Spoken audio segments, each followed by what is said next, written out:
Hello students, this is part 3 of chapter 10.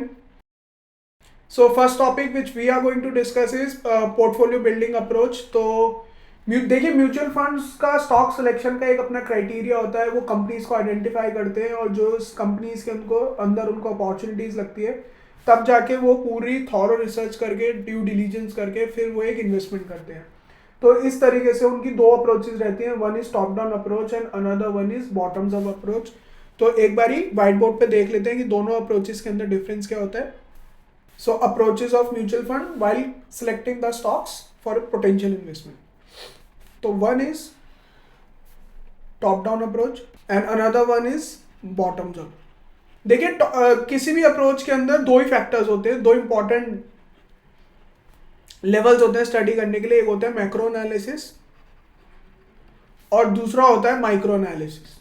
तो macro analysis के अंदर we study economy as a whole. आप पूरे देश को समझते हो, उसके देश के इकोनॉमिक डेमोग्राफिक को समझते हो और जीडीपी को पढ़ते हो, आप इंटरेस्ट रेट पॉलिसीज को पढ़ते हो, गवर्नमेंट पॉलिसीज को पढ़ते हो, एक इंडस्ट्री को पढ़ते हो, इंडस्ट्री को समझते हो, उसके इंफ्रास्ट्रक्चर को समझते हो.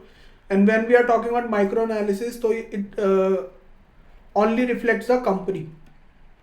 When you are studying company only, company या फिर सेक्टर, आप जब एक कंपनी या एक सेक्टर को स्टडी करते हो तब वहाँ पे माइक्रो एनालिसिस होता है. और micro analysis economy, interest rate, GDP, मतलब आप समझिए वो फैक्टर्स जो पूरी इकोनॉमी या पूरे देश को एक साथ इम्पैक्ट करते हैं वो होता है माइक्रो एनालिसिस. और वो फैक्टर्स जो एक कंपनी या फिर एक सेक्टर को इम्पैक्ट करती है वो होता है माइक्रो एनालिसिस. तो टॉप डाउन अप्रोच के अंदर हम बड़े मुद्दों को पहले समझते हैं. बड़े मुद्दे यानी पहले हम माइक्रो एनालिसिस करते हैं, फिर उसके बाद माइक्रो एनालिसिस करते हैं. ठीक. और टॉप बॉटम्स अप अप्रोच इसका अपोजिट होता है. तो first we will study the micro माने कि मान के चलिए आपको एक कंपनी, मतलब सेक्टर स्पेसिफिक कंपनीज ढूंढनी है. कोई सेक्टर बहुत ज़्यादा बूम कर रहा है, जैसे डिफेंस अभी कर रहा है, पावर अभी कर रहा है. तो मान के चलिए आपको ये तो पता ही है कि इंडिया के अंदर डिफेंस और पावर के अंदर बहुत अच्छा एक अपॉर्चुनिटी आ रही है फॉर अ डेकेड या फिर लेकिन लॉन्ग टर्म अपॉर्चुनिटी यहाँ पे अनफोल्ड हो रही है. आपको ये बात पता है और फिर आपको directly you want to identify the companies जो सबसे अच्छा परफॉर्म करने वाली है सेक्टर के अंदर. तो आप बॉटम अप अप्रोच में चल सकते हो जिसमें आप पहले कंपनी एनालिसिस कर लो कि पावर सेक्टर के अंदर या डिफेंस सेक्टर के अंदर सबसे बढ़िया कंपनी कौन सी है ना. तो company analysis is first in bottom up approach. Company analysis is first and then we study the economy as a whole यानी कि मैक्रो एनालिसिस. तो दोनों में बस ये डिफरेंस होता है. ठीक है, दोनों अप्रोचेस ठीक हैं. सारे फंड मैनेजर्स की अपनी अपनी पॉलिसीज होती हैं, अपने अपने तरीके होते हैं मेजर आउट करने के और एनालिसिस करने के. तो यहाँ पे हमारी भी फंडामेंटल स्टडी होती है, हमारी भी फंडामेंटल अप्रोच होती है एज ए इंडिविजुअल, वो भी यही होती है, या तो टॉप डाउन होगी या बॉटम्स अप होगी. ठीक है, चलिए coming back to the notes. So second topic is factors affecting the performance of a debt schemes. तो डेट स्कीम्स कौन सी होती है? जब डेट फंड्स में म्यूचुअल फंड आपका पैसा लगाएगा, मतलब डिबेंचर्स में हो गया, गवर्नमेंट बॉन्ड्स में हो गया, कमर्शियल बोरोइंग्स के अंदर हो गया. तो कौन कौन से होते हैं? सबसे पहले इंटरेस्ट रेट्स होते हैं, हम पढ़ चुके हैं ऑलरेडी. इंटरेस्ट रेट्स वेरी करते हैं, मतलब interest rates are align to inflation. तो मान के चलिए अगर इन्फ्लेशन साइकिल जो है अपराइजिंग है तो इसका मतलब इंटरेस्ट रेट भी बढ़ते चलेंगे, वहाँ पे आपका रिटर्न अच्छा होता जाएगा. अगर इन्फ्लेशन कूल ऑफ हो रहा है या फिर मार्केट के अंदर डिफ्लेशन आ रहा है इकोनॉमी के अंदर, तो फिर इंटरेस्ट रेट वहाँ पे जो है घटते जाएंगे, क्योंकि आरबीआई फिर या सेंट्रल बैंक जो है वो इन्फ्लेशन को घटा देता है. तो इंटरेस्ट रेट इज बहुत बड़ा रिस्क होता है डेट पॉलिसी के अंदर. So suppose an investor has invested in a debt security that yields a return of 8%, मतलब सालाना 8% का रिटर्न आता है. Subsequently yields in the market for similar securities rise to 9%. अब मान के चलिए कि मार्केट पार्टिसिपेंट्स को उम्मीद है कि इंटरेस्ट रेट्स आने वाले समय में बढ़ने वाले हैं, तो क्या होगा? आने वाले समय के अंदर अगर बढ़ने वाले हैं तो फिर आने वाली जो बोरोइंग्स होंगी वो ज़्यादा रिटर्न में होगी, ज़्यादा रेट पे होगी, ज़्यादा रेट ऑफ इंटरेस्ट पे होगी. तो वहाँ पे आपको लॉस हो जाएगा. क्यों? क्योंकि आपका पैसा तो 8% पे लगा हुआ है, लेकिन अब मार्केट पे जो इंटरेस्ट आ गया वो 9% का आ गया, तो आपकी अपॉर्चुनिटी कॉस्ट 1% से लूज होगी. ठीक है. Credit spreads. Suppose an investor has invested in a debt security of a company. Subsequently, its credit rating improves. The market will now be prepared to accept a lower credit spread. Corresponding, the value of the debt security will increase in the market. ठीक है. तो credit spreads is related to credit rating. तो मैंने आपको credit rating भी समझाई थी पिछले पार्ट के अंदर. तो क्या होता है? क्रेडिट रेटिंग इंडिपेंडेंट एजेंसीज होती हैं, वो फाइनेंशियल एनालिसिस करती हैं डिफरेंट डिफरेंट कंपनीज का, फिर उसके बेसिस पे एक असाइन करती हैं। असाइन जो ये बताता है, रेटिंग असाइन करती है जो ये बताता है कि एक पर्टिकुलर कंपनी की क्रेडिट वर्दीनेस कितनी है और क्या ये कंपनी अपना डेट सर्विस कर पाएगी, डेट को फुलफिल कर पाएगी या नहीं कर पाएगी। तो वो ये कह रहे हैं कि अगर मान के चलिए अगर किसी कंपनी की क्रेडिट रेटिंग जो है वो इम्प्रूव होती है तो वहाँ पे क्या होगा, आपको जो क्रेडिट स्प्रेड्स होते हैं वो कम हो जाते हैं। ठीक है, कम हो जाते हैं। क्यों? क्योंकि वहाँ पे आपको पता है कि आपका पैसा सेफ है, आपका पैसा कहीं नहीं जाने वाला, तो वहाँ पे जो इंटरेस्ट रेट्स हैं और जो क्रेडिट स्प्रेड्स हैं वो कम होते हैं। होता क्या है, अगर आप मान के चलिए जैसे HDFC है, जब HDFC बैंक कोई भी डेट लेता है तो वहाँ पे इंटरेस्ट रेट बहुत कम होता है। प्रैक्टिकल लाइफ में देखना, वहाँ पे 6 से 7% का इंटरेस्ट रेट होता है, और वहीं पे अगर कोई स्मॉल फाइनेंस बैंक लोन लेगा तो वहाँ पे 9 से 10% होगा। क्यों? क्योंकि HDFC बैंक की क्रेडिट रेटिंग सुप्रीम है और स्मॉल फाइनेंस बैंक की इतनी क्रेडिट रेटिंग नहीं है, तो इसकी वजह से जो उनके क्रेडिट स्प्रेड है मतलब एक पर्टिकुलर लेवल से ऊपर के, यानी इन्फ्लेशन एडजस्टेड भी हो सकता है स्प्रेड, जो इन्फ्लेशन एडजस्टेड भी हो सकता है। तो अगर इकोनॉमी में 6% इन्फ्लेशन चल रहा है तो 1% का स्प्रेड इन्होंने रख रखा है। समझ रहे हैं आप? तो जितना स्टेबल होगी कंपनी उतने उसके क्रेडिट स्प्रेड्स कम होते हैं, हमेशा ध्यान रखना। Then factors affecting the performance of gold funds, और मैंने आपको बताया था गोल्ड रिलेटेड ETFs भी होते हैं, गोल्ड रिलेटेड फंड्स भी रिलीज करती है म्यूचुअल फंड कंपनीज। तो कौन कौन से फैक्टर्स ऐसे हैं जो गोल्ड फंड को अफेक्ट कर सकते हैं? So gold is a truly international asset, और इसकी सेटलमेंट और इसकी मार्केट कहाँ है? US के अंदर है। US से सारे प्राइसेस चलते हैं गोल्ड के अंदर। तो whose quality can be objectively measured, आप क्वालिटी को मेजर आउट कर सकते हो। The value of gold in India depends on the international price of gold quoted in foreign currency. हमेशा डॉलर में सेटलमेंट होती है गोल्ड की।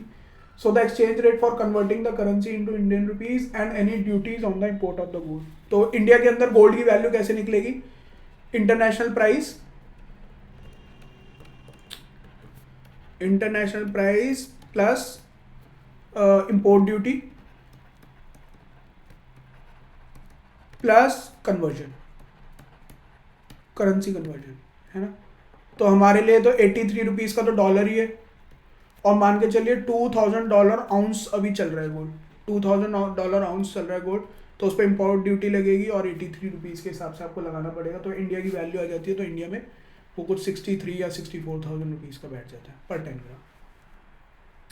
सो ग्लोबल प्राइस ऑफ गोल्ड कैसे इफेक्ट होते हैं ये सबको पता है। अगेन इसमें भी पूरा इकोनॉमिक साइकिल चलती है, और जब भी इकोनॉमिक टर्मोइल होता है या रिसेशन आता है तो गोल्ड के प्राइस जो है वो इंक्रीज करते हैं। क्यों? क्योंकि गोल्ड एक सेफ हेवन माना जाता है, और इसलिए माना जाता है क्योंकि गोल्ड की वैल्यू डेप्रीशिएट नहीं करती है, क्योंकि gold as a asset class भी डेप्रीशिएट नहीं करता है। 10 साल 20 साल 25 साल 30 साल 50 साल गोल्ड को रखते रहो, वो ऐसा का वैसे ही रहेगा, है ना। तो gold is seen as a safe haven asset class. Therefore whenever there is a political और इकोनॉमिक टर्मोइल, यानी कुछ भी नेगेटिव होता है, टर्मोइल माने नेगेटिव होना या चीज़ें खराब हो जाना, gold price shot up. Most countries hold a part of their foreign currency reserves in gold, even India भी ऐसा करता है। And strength of the rupee, अब मान के चलिए अगर रुपी स्ट्रेंथन हो रहा है तो गोल्ड की वैल्यू डाउन हो जाएगी, ऑब्वियस सी बात है। सो factors affecting performance of the real estate fund, ये हमने पढ़ा था INVTs और REITs के अंदर हमने पढ़ा था, और इसके अंदर वही सेम चीज़ें। इकोनॉमिक सिनेरियो, अगर economy of a nation is doing good तो इसका मतलब क्या है? रियल एस्टेट प्राइस भी अच्छा करेंगे। देखिए रियल एस्टेट का प्राइस कब अच्छा होता है? जब उसके अंदर यील्ड्स अच्छी हो जाती है। यील्ड्स माने अगर रेंटल्स अच्छे हो गए ना तो रियल एस्टेट के प्राइस अपने आप बढ़ने लग जाते हैं। आप इस बात को ध्यान रखना। क्यों? क्योंकि अगर रेंटल इनकम ज़्यादा होगी उससे तो रियल एस्टेट के प्राइस, लोग रियल एस्टेट खरीदना स्टार्ट कर देते हैं क्योंकि उनको रेंटल्स इनकम अच्छे आने स्टार्ट हो जाते हैं। और रेंटल्स तब अच्छी होती है जब लोग अपने घर से बाहर निकलेंगे, और लोग तब बाहर निकलेंगे जब लोगों को जॉब अपॉर्चुनिटीज मिलेंगी, एम्प्लॉयमेंट मिलेगी, तो वहाँ पे रेंटल इनकम अपने आप अच्छी हो जाती है। For that matter Noida and Gurgaon, Delhi NCR के अंदर हो गया या बॉम्बे हो गया, बॉम्बे के अंदर रेंटल इनकम अच्छी है, तो इस वजह से वहाँ पे रियल एस्टेट भी बड़ा महंगा आता है। Infrastructure development and interest rate, अगर इंटरेस्ट रेट कम होगा तो लोन ज़्यादा से ज़्यादा लोन लेंगे, और ज़्यादा से ज़्यादा लोन लेंगे तो ज़्यादा से ज़्यादा रियल एस्टेट डेवलप हो जाएगा। फिर रिटर्न्स को मेजर आउट करने के क्या क्या तरीके हैं और measures of return.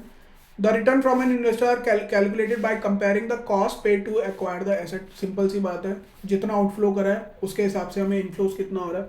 Absolute return हो गया इस सॉर्ट ऑफ कि मान के चलो अगर मैंने 100 रुपये खर्चे मेरी जेब में से, तो आउटफ्लो 100 रुपये का हुआ। अब जब मैं 1 साल बाद देख रहा हूँ तो 105 रुपये में वो बिक भी रहा है, तो इसका मतलब एब्सोल्यूट रिटर्न 5 रुपये का हो गया। और the starting value of the investment to what is earn from it inflows and computing the rate of return. तो सिंपल रिटर्न क्या हो गया, sale value minus cost value, ये तो सिंपल है, सबको ही पता है। 100 रुपये का खरीदा था, 105 का बेच दिया, तो 5 रुपये का प्रॉफिट आया। कितने रुपए पे आया, 100 रुपये पे आया, क्योंकि मैंने तो 100 ही खर्चे, तो 5% का प्रॉफिट। फिर एनुअलाइज रिटर्न, अब मान के चलिए आपने कोई चीज़ 11 महीने में बेच दी, लेकिन एनुअली में एक साल में 12 महीने होते हैं, तो 12 महीने के हिसाब से आपको रिटर्न निकालना है, वो भी आसान है। कंपाउंडेड रिटर्न, अब मान के चलो कि आपको 5% 3 सालों के अंदर आया, तो एक साल में आपका कंपाउंड इंटरेस्ट कितना था। फिर कंपाउंडेड एनुअल ग्रोथ रेट, ये सारी चीज़ें मैथमेटिकल हैं और ये सारी चीज़ें हम कैलकुलेट कर सकते हैं with the help of calculator. Then scheme returns and investor returns, क्या दोनों में फर्क हो सकता है? स्कीम रिटर्न और इन्वेस्टमेंट रिटर्न में फर्क हो सकता है, जी हाँ। जो इन्वेस्टर रिटर्न होगा वो आफ्टर डिडक्शन ऑफ टैक्स होगा। स्कीम रिटर्न जो म्यूचुअल फंड ने रिपोर्ट करा प्रॉफिट, जो एएमसी ने म्यूचुअल फंड ने रिपोर्ट करा, और इन्वेस्टर रिटर्न वो हो गया जो आफ्टर डिडक्शन आपकी जेब में बचा है ना। तो इन्वेस्टर रिटर्न माइट वेरी, नहीं always very from the scheme return on account of choices regarding investment schedule and that is additional investment being made during the period of redeeming a portion of the investor. In such cases for the same period investor returns may be different from the published return of the scheme. While calculating investor returns for a period, entry load, एक entry load और exit load भी है, ये भी हमने discuss किया था। मान के चलिए entry load तो वैसे अब नहीं होता है, लेकिन exit load होता है। अगर 1 साल से पहले आप स्कीम को रिडीम करवाते हो, यानी अपनी स्कीम को बेच देते हो, अपने यूनिट्स को सेल ऑफ कर देते हो फंड हाउस को, तो आपको एग्जिट लोड देना पड़ता है। So while investing the scheme and exit load while exiting the scheme shell also be taken into account. इसलिए दोनों रिटर्न्स में आपका फर्क हो सकता है। और टाइम पीरियड तो है, अगर आपने 1 साल की जगह 11 महीने के अंदर सब कुछ विड्रॉ कर लिया, तो वैसे भी रिटर्न में आपके फर्क तो आ ही जाएगा।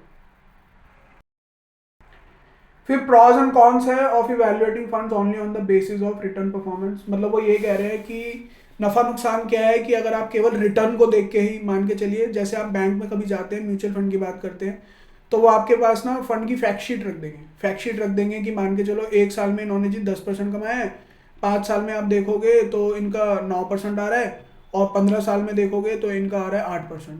तो आप तो कहोगे कि हाँ ये तो बहुत बढ़िया है। और उसके बाद कुछ हिडन फैक्टर्स होते हैं, हिडन कॉस्ट होती है, हिडन टर्म्स एंड कंडीशन होती है, वो आपको कभी नहीं दिखाई जाती। तो वो यहाँ पे ये बता रहे हैं कि अगर आप केवल फंड की परफॉर्मेंस देख के, फंड का रिटर्न देख के अगर उसको सेलेक्ट करते हो, तो उसके कुछ फायदे और नुकसान है, तो वो फायदे और नुकसान हम यहाँ पे समझेंगे। The primary factor that investors use for selecting a mutual fund scheme for the investment is the return. ये बात सच है, हम रिटर्न देख के ही सबसे पहले अपना आइडिया लगाते हैं कि ये फंड अच्छा कर रहा है नहीं कर रहा है। To make selection more robust, और बढ़िया करने के लिए, it is important to consider the consistency of the return performance. सही बात है, इसलिए हमेशा हमें देखना चाहिए कम से कम 5 से 10 सालों के अंदर उसने कितना रिटर्न जनरेट करा है पर एनम। ठीक है, कंपाउंडेड ग्रोथ फिर कितनी रही है और कंपाउंडेड रिटर्न हमारा क्या रहा है। हमेशा लार्ज स्केल पे देखिए कि लार्ज स्केल पे उस पर कैसी परफॉर्मेंस रही है। क्यों? क्योंकि हो सकता है 1 या 2 साल तो मार्केट ने भी अच्छा करा हो सकता है बुल रन में हो, जैसे इस साल मार्केट बुल रन में रही, मार्केट ही इंडेक्स ही 10-15% चढ़े हुए, तो अपने आप ही फंड की परफॉर्मेंस अच्छी होगी। And the performance relative to the benchmark of the scheme. तो बेंचमार्क क्या हो गया? निफ्टी, सेंसेक्स, जो भी बेंचमार्क से आप उसको कंपेयर करना चाहते हो, and it's Pir group fund. और दूसरे पीर ग्रुप्स को भी देखो, माने दूसरे फंड हाउसेज ने कितना रिटर्न जनरेट करा है, तो कंपेयर करो। कुल मिला के बात ये है, कंपेयर करो और बड़े टाइम फ्रेम का कंपेयर करो। It is important for an actively manage fund to perform well in the rising market and fall less than the benchmark in a declining market. However, the return number alone is not adequate to make a decision to invest in a scheme or exit from a scheme. ठीक है, तो ये क्या कह रहे हैं, return को देख के ही मत करो। The suitability of the scheme to an investor's need must also consider। भैया आपकी एज के हिसाब से, आपकी फाइनेंशियल प्लानिंग के हिसाब से भी आपको स्कीम्स को सेलेक्ट करना चाहिए। ये नहीं कि जो भी आपको फंड हाउस दिखा रहा है उसके हिसाब से हमने कर ली। So this includes evaluating factors like the volatility. Volatility मतलब आपके रिटर्न्स में कितना उठा पटक है। मान के चलिए 5 साल में तो आप दे रहे थे 30%, और पिछले 2 सालों के अंदर आपका आया है 20%, तो ये वोलेटिलिटी, ये 5-10% का गैप क्यों आ रहा है। सो मेजर्स ऑफ रिस्क, और मेजर ऑफ रिस्क का मतलब क्या है, how to measure the volatility. ये वोलेटिलिटी को आप कैसे मेजर आउट करोगे, मतलब आपको वैसे तो नहीं करनी है, but just for the informational purpose है, प्रैक्टिकल लाइफ में ही आपके किसी काम की नहीं आएगी। So fluctuations in return is used as a measures of risk. क्या रिस्क हो सकता है कि भैया फ्लक्चुएट एवरेज रिटर्न अगर हमारे 10%, माना जाता है कि mutual fund on an average 12 to 15% return generate करता है पर एनम, ठीक है। तो अगर कोई भी फंड अंडर परफॉर्म कर रहा है तो मान के चलिए उसने 4 या 5% का रिटर्न एनुअली जनरेट करा है, तो ये उसके लिए बेकार बात है। और अगर वो ओवर एंड अबव 15% के ऊपर जनरेट कर रहा है, तो ये जो जितनी वोलेटिलिटी आ रही है, मतलब एवरेज रिटर्न से जितनी वोलेटिलिटी आ रही है, उसको मेजर आउट करने के क्या तरीके हैं, तो वो हम यहाँ पे डिस्कस कर रहे हैं। तो फर्स्ट इज वेरिएंस। वेरिएंस का मतलब क्या होता है? फ्लक्चुएशन। वेरिएंस मतलब जो मीन वैल्यू है, मान के चलिए ये एवरेज लाइन है 100, इसके ऊपर नीचे जो भी हो रहा है सब वेरिएंस है, जो भी इससे भटकाव में आ रही है। So variance measures the fluctuation in periodic returns of a scheme as compare to its average return, है ना। तो एवरेज निकाल लेंगे, उसके हिसाब से जितनी फ्लक्चुएशन आ रही है वो सब वेरिएंस आएगी, ठीक है। किसकी हेल्प से होता है? MS एक्सेल की, यानी एक्सेल में कैलकुलेशन होती है, पूरा फॉर्मूला पड़ा हुआ है वेरिएंस का, आपको इनपुट डालना है, वो अपने आप कैलकुलेट करके दे देता है। देन स्टैंडर्ड डेविएशन भी इसी में ही काम करता है जैसा वेरिएंस होता है। तो स्टैंडर्ड डेविएशन क्या होता है? ये भी मैथमेटिकल टर्म है, square root of variance. Square root of variance को हम बोल देते हैं स्टैंडर्ड डेविएशन। बस ये भी क्या करता है? डेविएशन का मतलब क्या होता है? उठा पटक। तो ये भी आपको कैलकुलेट करके देगा कि मीन वैल्यू से कितना फर्क आ रहा है। अगेन मैथमेटिकल टर्म्स है। तो standard deviation 2 measures the fluctuation in the periodic returns of a scheme in relation to its own average return.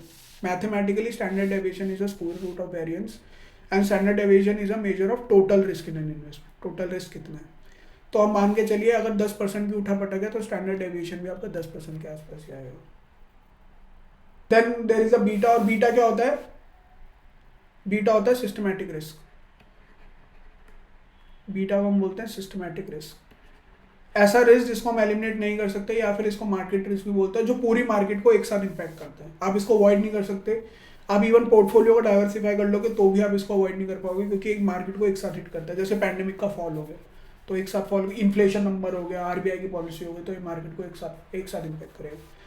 So beta is based on the capital asset pricing model which states that there are 2 kinds of risk, systematic risk, non systematic. और non systematic कौन सा होता है?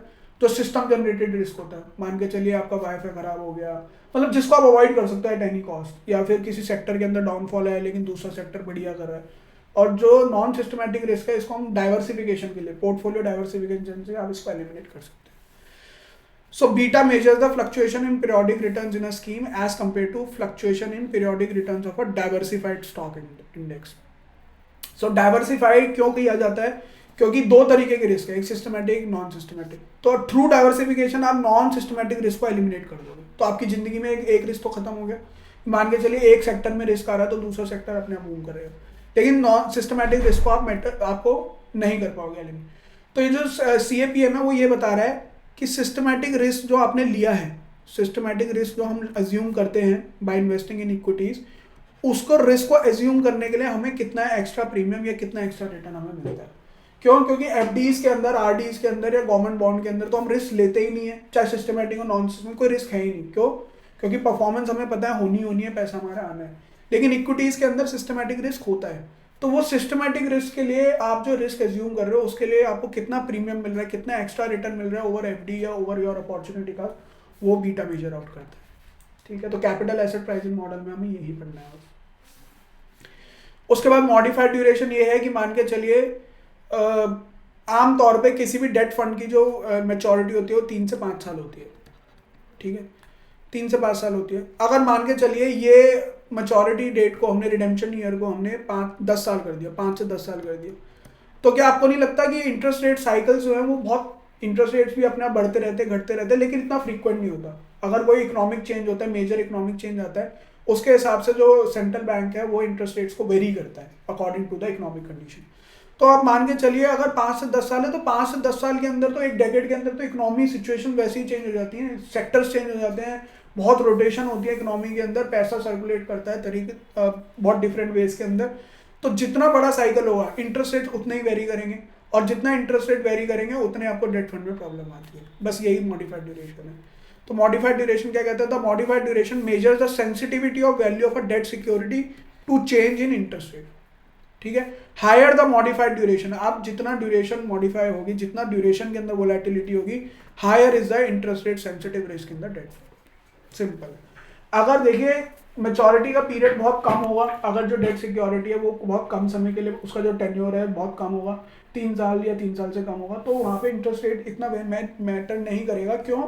क्योंकि इतनी ज़्यादा fluctuation नहीं होती है। लेकिन over the period of time हो सकता है आप अनस्टेबिलिटी से अनस्टेबिलिटी की तरफ जा रहे हो, तो वहाँ पे इंटरेस्ट रेट फिर आपको प्रॉब्लम लगेगी। And same works out with weighted average maturity. Weighted average maturity के अंदर भी सेम फैक्टर्स रहेंगे। Then credit rating we have already discuss. Credit rating को हम बहुत बार कर चुके हैं। Indicates the credit of default risk in a scheme. Government security do not have a credit risk. क्यों नहीं होता है? कि these are backed by the government, तो गवर्नमेंट से कैसा रिस्क होगा आपको, है ना। एंड कैश इक्विवेलेंट पे भी कोई रिस्क नहीं होता, ठीक है। आपको कहाँ मिलेगा क्रेडिट रेटिंग रिस्क? जो कॉर्पोरेट बॉन्ड होते हैं, जो प्राइवेट कंपनीज इशू करती हैं, पब्लिक कंपनीज इशू करती हैं। Then certain provision with respect to credit risk. क्या कह रहा है? In the debt market the credit risk arises on account of 3 things. Default, पूरा डिफॉल्ट हो जाए, डिले इन पेमेंट, डिले कर दे, डिफॉल्ट ना करे, और रेटिंग डाउनग्रेड, क्रेडिट रेटिंग अगर आपकी डाउनग्रेड हो। Any of these may result in fall in the prices of the concerned debt securities. Such an event is also called a credit event. ठीक है। अगर कोई भी डिफॉल्ट होता है, चाहे वो पेमेंट में हो या फिर वो डिले हो या रेटिंग डाउनग्रेड हो, तो उसको क्रेडिट इवेंट बोलते हैं। ये इंपॉर्टेंट है, इसको पढ़, इसको आप याद कर लेना।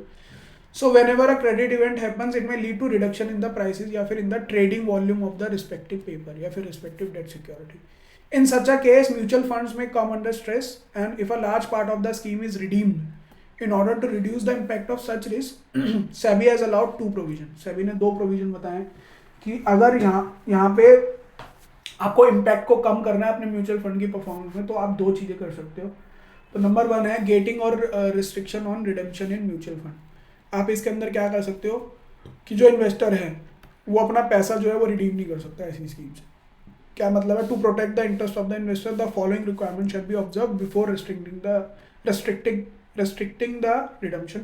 Such restrictions may be imposed only when there are circumstances leading to systematic crisis or even that severely constricts market liquidity or the efficient functioning market such as. वो क्या कह रहा है कि सेबी ने अलाउ किया हुआ है कि आप रिडम्पशन को थोड़े दिनों के लिए रोक सकते हो। रिडम्पशन का मतलब क्या है कि कोई भी इन्वेस्टर जो है जिसने डेट सिक्योरिटीज में पैसा लगाया हुआ वो अपना पैसा विड्रॉ नहीं कर सकता। और वो कब, किस केस में नहीं कर सकता? जब या तो लिक्विडिटी इश्यूज है, when the market at large faces illiquidity affecting almost all security. मतलब मार्केट के अंदर से बायर खत्म ही हो गया, इतना इकोनॉमिक टर्मोइल हो गया है कि लोग इन्वेस्ट करने से डर रहे हैं, तो बायर आएगा ही नहीं, नया बायर नहीं आएगा। तो इस केस में आप रिडम्पशन को रोक सकते हो। This means that such a measure can not be deployed during illiquidity in case of any particular security. Then दूसरा है कि मार्केट फेलियर और एक्सचेंज क्लोजर। अब मान के चलो आप स्टॉक एक्सचेंज ही बंद हो गया या पूरी मार्केट शट डाउन हो गई, कुछ भी हो गया, ऐसा हुआ नहीं आज तक, लेकिन अगर ऐसा हो गया तो फिर कैसे होगा? So when markets are affected by unexpected events that impact the functioning और एक्सचेंज।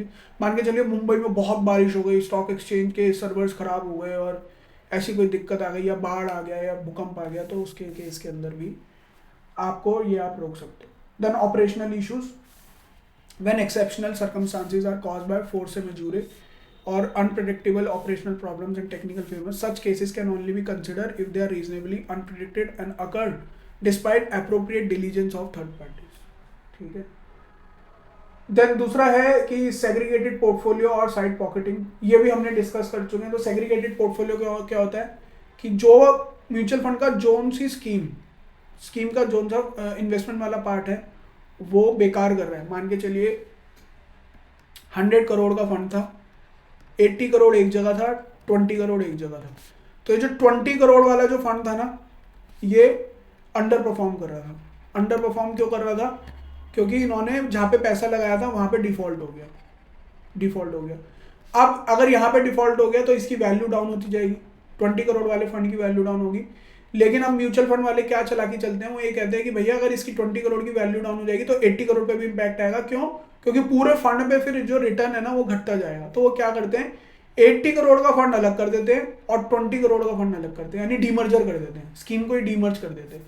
तो 80 करोड़ का अलग हो गया और 20 करोड़ का अलग हुआ। अब 20 करोड़ का जो पोर्टफोलियो सेग्रीगेटेड पोर्टफोलियो हो जाएगा और साइड पॉकेटिंग उसको बोलते हैं। तो segregated portfolio means a portfolio comprising of debt और money market instrument affected by a credit event, जिसके अंदर से डिफॉल्ट हो गया and that has been segregated in a new mutual fund scheme. Main portfolio means the scheme portfolio, ये हो जाएगा आपका main portfolio excluding the segregated folio. The AMC was allowed to create segregated portfolio schemes in case of a credit event, केवल credit event के अंदर. फिर TER माने total expense ratio for segregated portfolio. मैं आपको बता देता हूँ जो भी फंड AMCs हैंडल करते हैं, जो भी उनकी एसेट अंडर मैनेजमेंट होती है, जो भी पूरा उनको आप मैनेज करते हैं, उनकी वो फीस लेते हैं, है ना. तो कौन सी फीस होती है उनकी? एडवाइजरी फीस होती है ना, फंड मैनेजमेंट फीस होती है. तो एडवाइजरी फीस वो सेग्रीगेटेड पोर्टफोलियो की नहीं ले सकते. हाँ, नहीं ले सकते वो. अगर उन्होंने कोई भी सेग्रीगेटेड पोर्टफोलियो बनाया है तो उसकी एडवाइजरी फीस वो नहीं ले सकते जब तक वो सेग्रीगेटेड फोलियो ठीक ना हो जाए. मतलब वो जो डिफॉल्ट था वो डिफॉल्ट गुड ना हो जाए और दोबारा उसमें लिक्विडिटी ना आ जाए, तब तक वो उसकी फीस नहीं ले सकते. तो लिखा है AMC will not charge investment and advisory fees on the segregated portfolio. However, total expense ratio can be charged on a pro rata basis only when the recovery of the investment in segregated. जैसे recovery होगी, default ठीक हो जाएगा, आप तब charge कर सकते हो. पीछे से बैकवर्ड से भी आप चार्ज कर सकते हो, कोई दिक्कत नहीं है. The net asset value of segregated portfolio कैसे निकालते हैं? The net asset value of the segregated portfolio यानी यूनिट का price of the unit is required to declare daily आपको डिक्लेयर करना पड़ेगा. Adequate disclosure of the segregated portfolio shall appear in all scheme related document. ठीक है, in monthly, half yearly portfolio disclosure and the annual report of the mutual fund of the scheme. तो यहाँ पे क्या कह रहे हो? ट्रांसपेरेंसी आपको रखनी पड़ेगी सेग्रीगेटेड पोर्टफोलियो की. ये नहीं है कि अगर आपका कहीं भी किसी भी पार्ट पे डिफॉल्ट हुआ है तो आप उसको छुपाते फिर रहे हो. तो आपको डेली के प्राइस भी देने पड़ेंगे, प्लस आपको अपनी मंथली, हाफ ईयरली और एनुअल रिपोर्ट्स पे भी डिक्लेयर इसको करना पड़ेगा रेगुलरली. ठीक है, तो finally chapter 10th is over and this was the last topic. So will meet with the new chapter in next video. That's it for today's class. We'll discuss the new topic in next video.